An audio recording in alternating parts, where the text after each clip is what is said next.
Welcome to the deep dive. We're looking at something a bit puzzling in Ann Arbor today. It's about Parkland. The city seems to have two different numbers floating around. Right. You've got the Parks and Rec plan, the PROPS plan, saying, 2,210 acres? Exactly. But then the draft comprehensive land use plan, the CLUP, comes in much lower, around 7,720 acres. That's a big gap, almost 500 acres. It is. And the real question is why? And, what does this mean for public spaces? Especially the golf courses, Leslie Park and Huron Hills. And importantly, what it could mean for your say in their future, because the city charter is clear, right? Selling Parkland needs a public vote. Yeah, Section 14.3b. But if the CLUP calculation, the lower one, doesn't count the golf courses as parkland, well, then maybe that vote requirement doesn't apply. It certainly raises the possibility. So today, we'll dig into these counts. We'll also look at the CLUP's housing targets. They're talking 30,000, maybe 45,000 new units by 2050. Which is way, way higher than the regional forecast from SEMCOG. They project needing more like 5,400 units based on population growth. Right. And the CLUP doesn't really source its higher numbers. We'll touch on the environmental side, too, and what developing, say, the golf courses might entail. And maybe mention that Library Lane situation. The upcoming ballot proposals there feel a bit like a precedent maybe being set for bypassing voter approval on specific parcels. Good point. Okay, so let's break down the counts first. The PROPS plan, 2,210 acres. What's included there? That's the broad view. It basically includes all city-maintained green space, golf courses, yes, cemeteries, even those joint-use school parks. Okay, and that works out to about nearly 18 acres per thousand residents. 17.96, yeah. But then the CLUP takes a different approach. It cites the Trust for Public Land, their ParkServe data. And that gets us down to the 1,720 number, or around 13.9 acres per thousand. Correct. And the key difference is how things are classified. Golf courses get labeled recreational facilities, not parks. Same for cemeteries, undeveloped natural areas. They're pulled out of that Parkland total. That 490-acre difference lines up pretty closely with the golf courses in some other areas. It does. Leslie Park is about 141 acres. Huron Hills is 117. That's a chunk of it right there. And this ties into those housing projections you mentioned.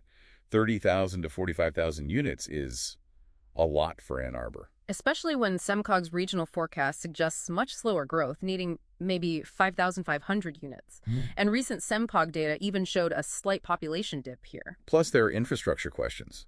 I think an OHM advisor's report flagged concerns about water and wastewater capacity handling growth much beyond SEMCOG's numbers. Right. So where does this push for massive housing growth, potentially on current green space, come from? Well, some council members have floated the idea of converting the golf courses. Yeah, I've seen comments from CM Zier, Cornell, Dish, and Commissioner Wedge about housing or mixed use on those sites. CM Cornell specifically mentioned environmental concerns with golf courses, which is interesting. How so? Well, because developing them would mean losing, 149 acres of combined tree canopy at Leslie Park alone, plus all the carbon costs of new construction, roads, infrastructure. It seems contradictory. There's also the financial angle.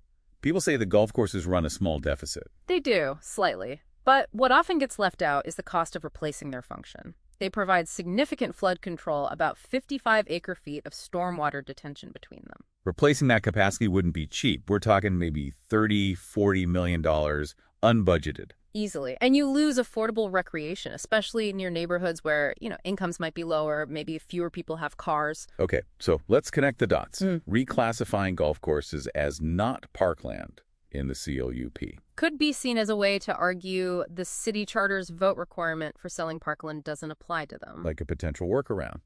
And you mentioned the Library Lane proposals for the August 2025 ballot. Yeah, Props A and B. Yeah. They aim to repeal the park dedication there and allow a sale without another vote. If that passes, it sets a precedent, you could argue, for doing something similar elsewhere. And there are grant complications too, right? LWCF and MNRTF funds. Yes, the Land and Water Conservation Fund and the Michigan Natural Resources Trust Fund. Both courses got grants. Converting them likely triggers requirements to replace that land one for one elsewhere. So it's not just a simple rezone. Beyond the legal and financial, what about the quality of life trade-offs? Well, ecologically, you lose that stormwater management we talked about. You lose wildlife habitat. Leslie Park's tree canopy is significant. Biodiversity, too. They even participate in monarch butterfly programs, Audubon sanctuary efforts. And recreationally. You lose affordable golf, especially Huron Hills. It's a key spot for seniors, youth, people maybe priced out of private courses. That access vanishes. And looking ahead, the city's proposed budget for next year. Does it set aside funds for replacing stormwater capacity or habitat if the golf courses are repurposed? Not specifically, no. No, that's been earmarked, clearly. So wrapping up, we've got these two Parkland numbers, one broad, one narrow. The narrow one excludes the golf courses. And that exclusion matters because of the city charter's requirement for a public vote on selling Parkland. Combine that with very ambitious housing targets that don't quite line up with regional forecasts and suggestions to develop those specific golf course sites. It definitely raises questions about the long-term plan for Ann Arbor's green spaces and, maybe more importantly, who gets the final say. So the thought to leave you with is this. Considering these conflicting numbers and potential motivations, what really defines Parkland in a city that's trying to grow? And who should hold the power to decide its future? Something to think about.